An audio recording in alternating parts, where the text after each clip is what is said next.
Hey y'all, welcome back to the channel. Today we're diving into one of Tolkien's most terrifying and mysterious creations, Ungoliant, the primordial spider of darkness. While Sauron and Morgoth often get the spotlight, Ungoliant may actually be one of the single most terrifying creatures of all of Middle-earth's mythology. Her hunger shaped the fate of the world, destroyed its greatest light, and even left Morgoth himself trembling.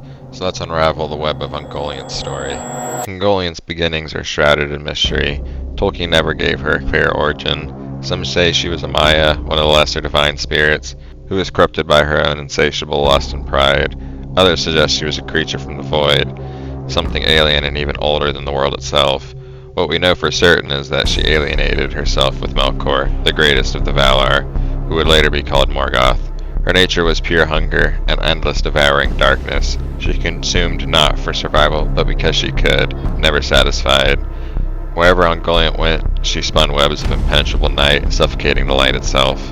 When Melkor returned to Valinor after being released from punishment, he grew jealous of the light of the two trees, Telperion and Laurelin. These trees were the source of all light in the world before the sun and the moon.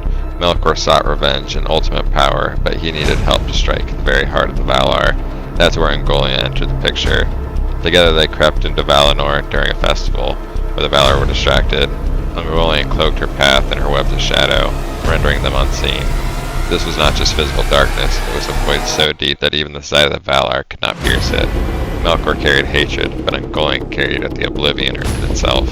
Their greatest crime came when they reached the two trees. With a black spear, Melkor struck the trunks. Ungoliant sat upon them, drinking the sap and draining their light, until nothing but withered husk remained.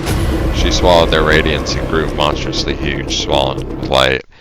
This single act plunged the world into darkness. From this moment, the sun and the moon would later be created to restore the light to Arda, and yet this also gave rise to the Silmarils, the jewels of Feanor, which now contained the only untainted light of the trees. Ungoliant's hunger had changed their destiny, the elves, men, and even the Valar forever.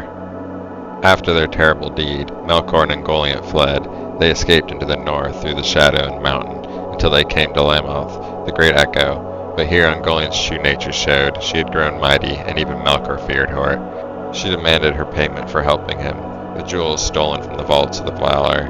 Morgoth reluctantly gave her many, but when she demanded the Silmarils, he refused, for the Silmarils burned with a holy light that even he coveted. When Ungoliant pressed him, Morgoth defied her, clutching them into his chest. In her fury, she attacked him, wrapping him in her cloaking webs. For the first time, the Dark Lord screamed for help. It was only with the arrival of Morgoth's Balrogs, his fiery demons of shadow and flame, that Ungoliant was driven back. They struck her with their whips and flaming weapons, forcing her to retreat. Even so, Morgoth was left shaken.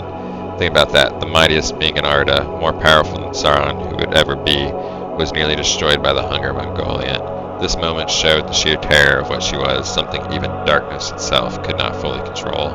After fleeing Morgoth, Ungoliant wandered south, eventually settling into the darklands of Beleriand. There she spawned countless offspring, including the line of monstrous spiders that would plague Middle-earth for ages to come. Her most infamous child was Shelob, who would one day dwell in Cirith Ungol and nearly end the quest of Frodo and Sam.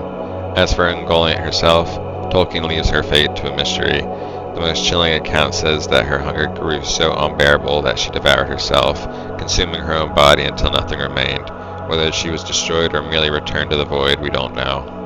Ungoliant represents more than just a monster. She's Tolkien's embodiment of greed, gluttony, and unchecked desire. She consumed without purpose, destroyed without reason, and even betrayed her only ally.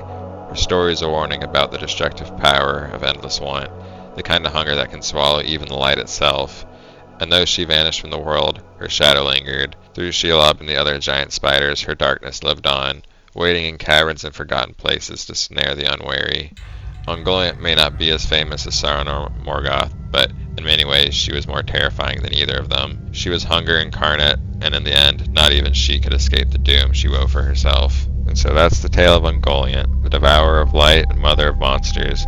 What do you all think? Was Ungoliant the most powerful creature in Tolkien's legendarium, or do you think someone else deserves that title? Let me know down in the comments. And if you enjoyed this deep dive into Middle-earth's darkest lore, don't forget to like, subscribe, and share this video. Until next time, may your path be free of web and shadows.